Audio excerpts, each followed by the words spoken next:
Have you ever looked up at the night sky and wondered about all the things floating up there? We see the moon, the stars, and occasionally a planet. But there's so much more that's invisible to the naked eye. Our planet is surrounded by a cloud of technology, a swarm of human-made satellites that help us in countless ways, from navigating our cars to predicting the weather. At the same time, our solar system is filled with ancient travelers, asteroids, and meteoroids zipping through space. What would happen if one of these natural space rocks were to collide with one of our vital satellites? It sounds like something out of a science fiction movie, but is it a real threat we need to worry about? Let's dive into the cosmic traffic jam above our heads and explore the collision risk between asteroids and satellites. First, let's understand the players in this cosmic drama. Human-made satellites are our eyes and ears in space. There are thousands of them orbiting Earth, ranging in size from a small loaf of bread, known as CubeSats, to the size of a school bus, like the International Space Station. These satellites occupy different orbital highways around our planet. The busiest region is low Earth orbit, or LEO, which extends up to about 2,000 kilometers. This is where you'll find the ISS and vast constellations of Internet satellites.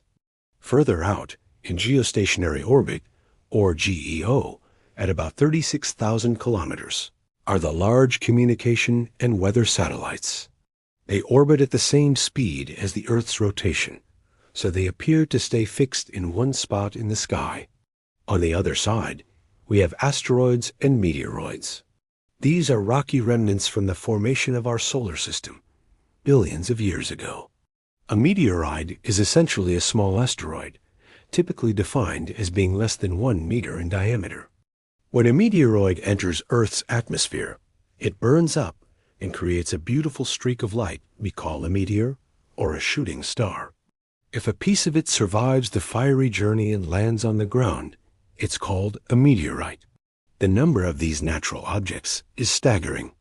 Scientists estimate there are millions of near-Earth asteroids, and the number of smaller meteoroids is likely in the hundreds of millions, if not billions. They travel at incredible speeds, often many kilometers per second. So we have a crowded sky, thousands of satellites and millions of natural space rocks, all moving at high velocities.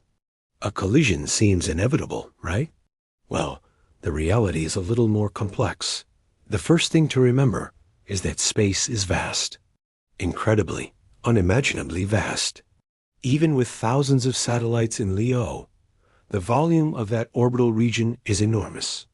The chances of a specific satellite and a specific asteroid being in the same place at the same time are astronomically low.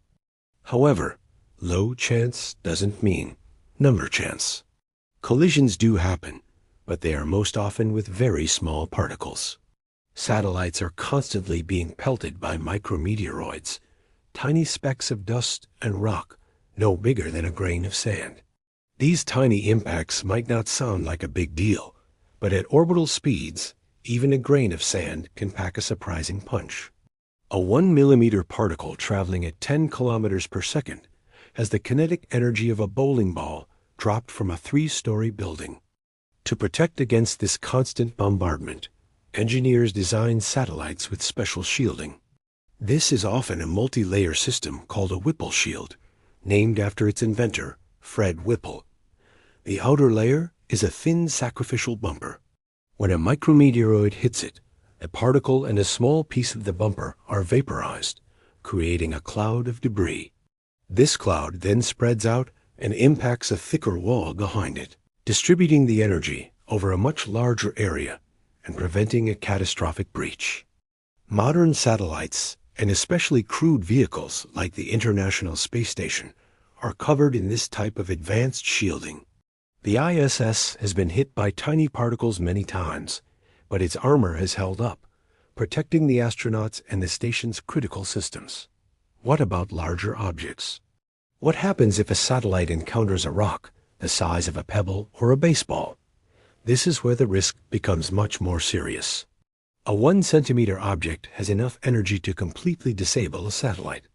A 10-centimeter object could shatter it into thousands of pieces. Fortunately, collisions with objects of this size are far rarer. Scientific models and observations suggest that a typical satellite in OLATE LEO might face a collision with a 1-centimeter object only once every few decades. While this is a real risk for a large constellation of hundreds or thousands of satellites, it's not a daily occurrence. The real monster under the bed is a collision with a much larger asteroid, something several meters across or bigger. An impact from an object like this wouldn't just disable a satellite. It would completely obliterate it. This kind of event is exceptionally rare. Large asteroids that cross Earth's orbit are tracked very carefully by space agencies like NASA and ESA. Programs like NASA's Planetary Defense Coordination Office have a mission to find, track, and characterize these objects, known as near-Earth objects or NEOs. Currently, we have cataloged over 90% of the NEOs that are larger than 1 kilometer in diameter, the ones that could pose a global threat if they hit Earth. None of these are on a collision course with our planet for the foreseeable future. A focus now is on finding the smaller, but still dangerous, asteroids in the 140-meter range and above. While these are too small to cause a global catastrophe, an impact could devastate a city or a region. These asteroid tracking programs indirectly help protect our satellites. By knowing the orbits of these larger rocks, we can predict if they will pass through the orbital regions used by our spacecraft.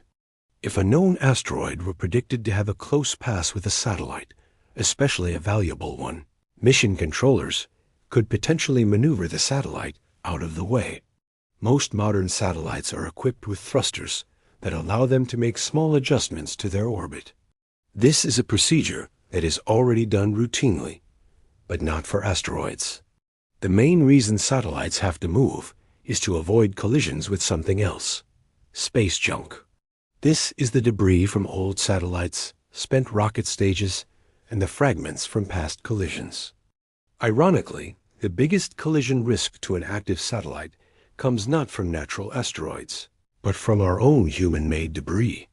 There are hundreds of thousands of pieces of junk larger than a marble orbiting Earth, and each one is a potential bullet. So, while the threat from an asteroid is dramatic, the everyday danger comes from the mess we've made ourselves. A collision between an asteroid and a satellite would be a very unlucky, very rare event. A collision between two pieces of space junk, or junk and a satellite, is a much more probable scenario. Scientific research from organizations like the European Space Agency confirms this. Their data shows that the number of alerts for potential collisions with space debris far outweighs alerts for close passes with natural meteoroids. When we talk about a major collision, the effect would be devastating for that one satellite. It would be instantly destroyed. But the bigger problem is what happens next. The collision would create a massive cloud of new debris. This cloud of thousands of new pieces of space junk would spread out, each piece becoming a new projectile, threatening every other satellite in that orbital region. This is a terrifying scenario, known as the Kessler syndrome, proposed by NASA scientist Donald J. Kessler in 1978. He theorized that if the density of objects in LEO becomes high enough, a single collision could set off a chain reaction. One collision creates debris, which causes more collisions, creating even more debris, until the entire orbital band becomes unusable for generations. A large asteroid striking a large satellite could potentially be a trigger for such a runaway cascade. It would be a single, catastrophic event that pollutes a vast region of space, making it dangerous for all future missions. So, while a direct hit from an asteroid is a low-probability event, its consequences could be incredibly high, not just for the satellite involved, but for our entire infrastructure in orbit. It highlights the fragility of our technological dependence on space. In summary, small meteoroids are a constant nuisance that satellites are designed to withstand. Larger, pebble-sized objects pose a real, but infrequent, risk that could disable a spacecraft. A collision with a large, tracked asteroid is an extremely rare possibility that we can, in some cases, prepare for and avoid. The true daily danger in orbit is the ever-growing cloud of human-made space debris. The risk of an asteroid collision, while fascinating, is a reminder of the broader challenges we face in maintaining a safe and sustainable environment in space. As we continue to explore the cosmos and rely on our technology in orbit, we must be good stewards of this final frontier. Protecting our satellites is not just about dodging space rocks, but also about cleaning up our own backyard.